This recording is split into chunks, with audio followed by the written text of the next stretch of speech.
Assalamualaikum warahmatullahi wabarakatuh. Kami dari kelompok 8 mata kuliah Kesehatan Mental Fakultas Psikologi Universitas Muhammadiyah Purwokerto. Perkenalkan, saya Takia Alerahma sebagai moderator kelompok 8 yang beranggotakan Aulia Sabrina, Stefani Laisha, Nabila Cahya, dan Nasya Azhara. Kami akan mempresentasikan materi mengenai kesehatan mental menurut Ibnu Qayyim al-Jauziyah. Berikut pokok-pokok pembahasannya. Yang pertama, siapa itu Ibnu Qayyim al-Jauziyah? Kedua, kesehatan mental menurut pandangan Ibnu Qayyim al-Jauziyah. Ketiga, pengaruh terganggunya kesehatan mental menurut Ibnu Qayyim al-Jauziyah. Dan yang terakhir atau keempat, cara penanganan kesehatan mental menurut Ibnu Qayyim al-Jauziyah. Di sini saya akan menjelaskan tentang Ibnu Qayyim al-Jauziyah. Ibnu Qayyim al-Jauziyah adalah seorang ulama yang lahir pada tanggal 7 Safar tahun 691 Hijriah di desa Zaraun dan meninggal pada tanggal 13 Rajab tahun 751 Hijriah. Ibnu Qayyim al-Jauziyah dikenal sebagai sosok ulama yang berwawasan luas dan menguasai beberapa macam ilmu seperti hadis, fikih, tafsir, tasawuf, dan berbagai disiplin ilmu lainnya. Ibnu Qayyim al-Jauziyah merupakan salah satu di antara sedikit ulama yang tertarik dan banyak mencurahkan pikirannya dalam mengkaji berbagai persoalan kejiwaan manusia. Tinjauan yang dipakai Ibnu Qayyim berlandaskan pada sudut pandang keislaman. Maksudnya, persoalan-persoalan kejiwaan yang dihadapi manusia dibahas dan dikaji sebagai seorang mukmin yang beriman kepada Allah Subhanahu wa taala. Ibnu Qayyim al-Jauziyah ialah tipikal orang yang hatinya bersih, lapang dada, serta menyayangi orang-orang miskin serta orang-orang yang baik. Ia tidak pernah iri hati pada orang lain serta tidak pernah mencaci maki orang lain ataupun menyakiti makhluk apapun. Untuk materi selanjutnya akan dijelaskan oleh rekan saya. Selanjutnya adalah kesehatan mental menurut pandangan Ibnu Qayyim al-Jauziyah. Ibnu Qayyim mengatakan bahwa kesehatan mental adalah jiwa yang tidak dikendalikan oleh syahwat, yang melanggar perintah dan larangan serta syubhat, atau ketidakjelasan atau kesamaran, sehingga tidak bisa diketahui halal haramnya sesuatu secara jelas yang bertentangan dengan wahyu. Mental yang sehat adalah mental yang tidak terkontaminasi dengan syirik dalam bentuk apapun, tetapi ikhlas beribadah kepada Allah karena kehendak, cinta, tawakal, tobat, takut, dan berharap. Mental yang sehat akan tunduk dan mengambil keputusan sesuai dengan ajaran yang dibawa Rasulullah Shallallahu Alaihi Wasallam. Dampak buruk tidak terjaganya kesehatan mental yaitu akan mulai muncul berbagai gangguan mental seperti stres, depresi, kecemasan, ketakutan berlebihan, dan beberapa lainnya mulai kadar ringan bahkan sampai berat. Menjaga kesehatan mental dinilai sangat penting bagi manusia agar dapat terhindar dari berbagai gangguan-gangguan mental seperti yang telah disebutkan di atas. Selain itu, manfaat dari menjaga kesehatan mental adalah akan merasa senantiasa ketentraman hati, merasa aman, dan merasakan kebahagiaan dalam setiap kondisi apapun.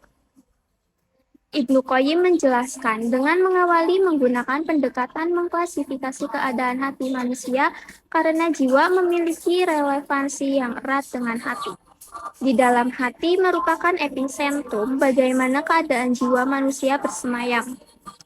Keadaan hati telah dibagi Ibnu Qayyim menjadi 3. Di antaranya, yang pertama adalah hati yang sehat. Merupakan hati yang selalu mampu menerima, dipenuhi rasa cinta, senantiasa taat, dan mendahulukan kebenaran. Manusia yang memiliki hati yang sehat berarti akan terbebas dari syahwat yang bertolak belakang dengan perintah Allah. Dan yang kedua adalah hati yang mati. Di dalamnya seperti tidak ada kehidupan sama sekali. Manusia dengan hati mati akan tidak mengenal Tuhan dan tidak pernah beribadah kepadanya. Dan yang ketiga adalah hati yang sakit. Di dalamnya terdapat kehidupan tetapi juga terdapat berbagai macam penyakit. Manusia yang memiliki hati yang sakit memiliki kecintaan dan keimanan kepada Allah. Dan untuk materi selanjutnya akan dijelaskan oleh teman saya. Saya akan menjelaskan Pengaruh kesehatan mental menurut Ibnu Qayyim al-Jauziyah, ada beberapa hal yang mempengaruhi terganggunya kesehatan mental seseorang. Antara lain, yang pertama, di dalam organ tubuh manusia telah terjadi pengkhianatan yang menyebabkan seluruh modal kebaikan yang dimilikinya menjadi hilang atau habis. Jadi, hendaknya seseorang bersikap hati-hati dan tidak menyia-nyiakan kesehatan mental atau jiwanya.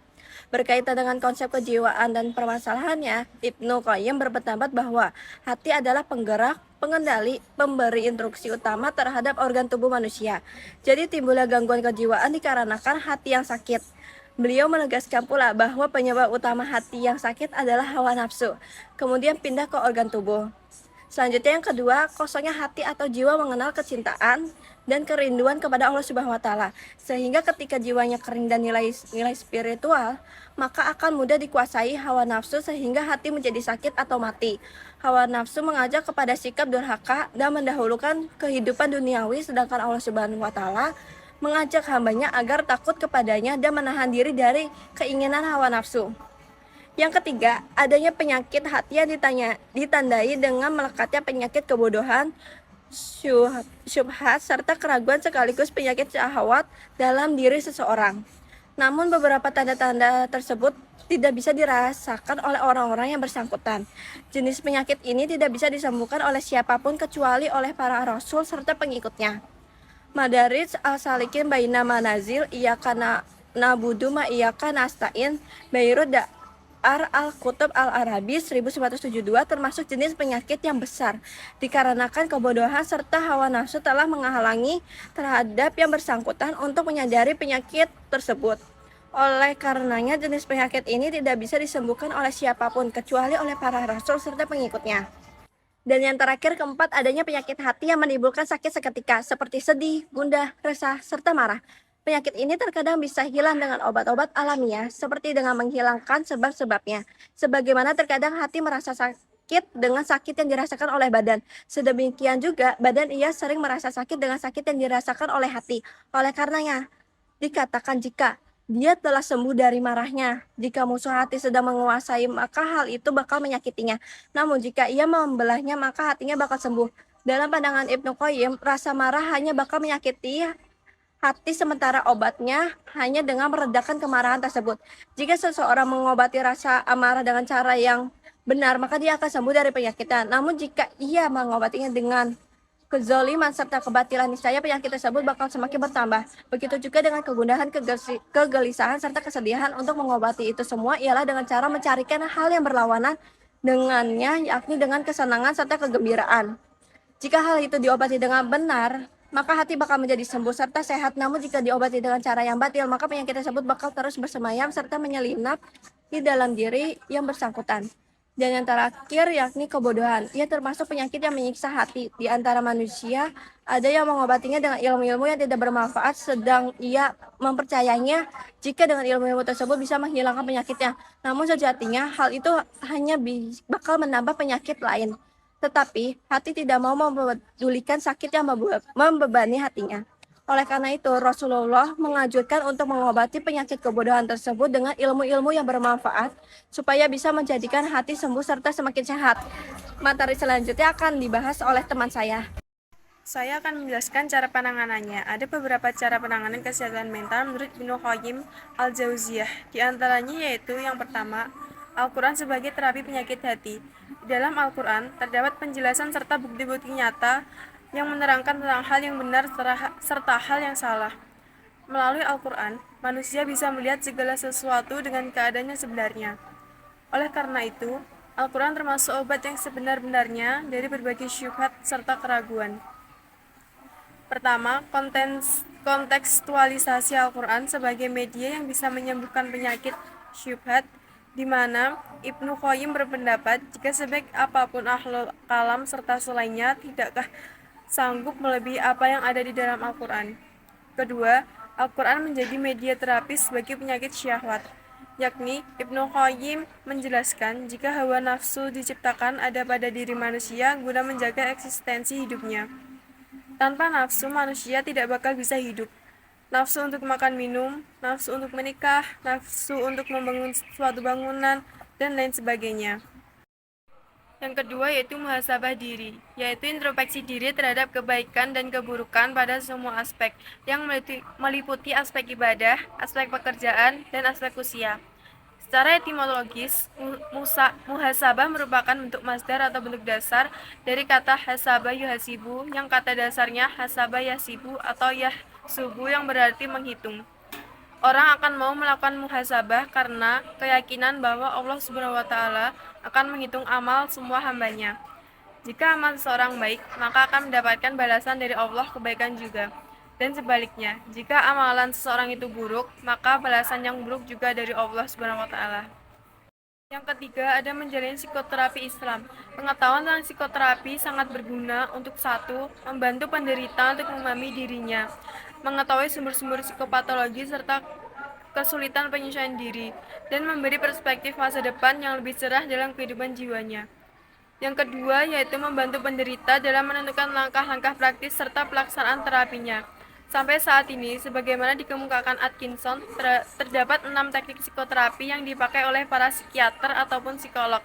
Antara lain, A. Teknik terapi psikoanalisa. Jika di dalam tiap-tiap individu terdapat kekuatan yang saling berlawanan, yang menyebabkan konflik internal tidak terhindarkan.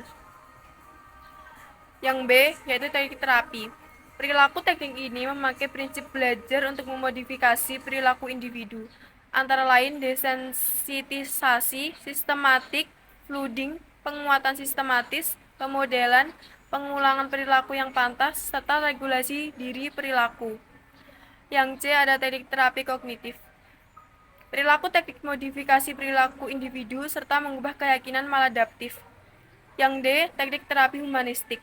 Teknik dengan pendekatan fenomenologi kepribadian yang memberi bantuan seseorang menyadari diri sesungguhnya serta memecahkan masalah mereka dengan intervensi terapis yang minimal, client-centered therapy.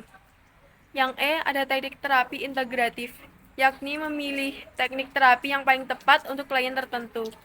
Yang F, ada teknik terapi kelompok serta keluarga. Terapi kelompok ialah teknik yang memberi kesempatan bagi individu untuk menggali sikap serta perilakunya dalam interaksi dengan orang lain yang mempunyai masalah serupa.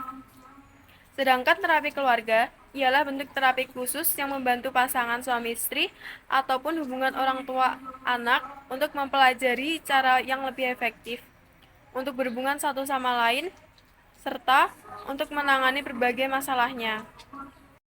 Yang keempat, ada implementasi konsep tombok hati sebagai bentuk psikoterapi. Al-Muhasibi merumuskan cara menerapi jiwa sebagai berikut.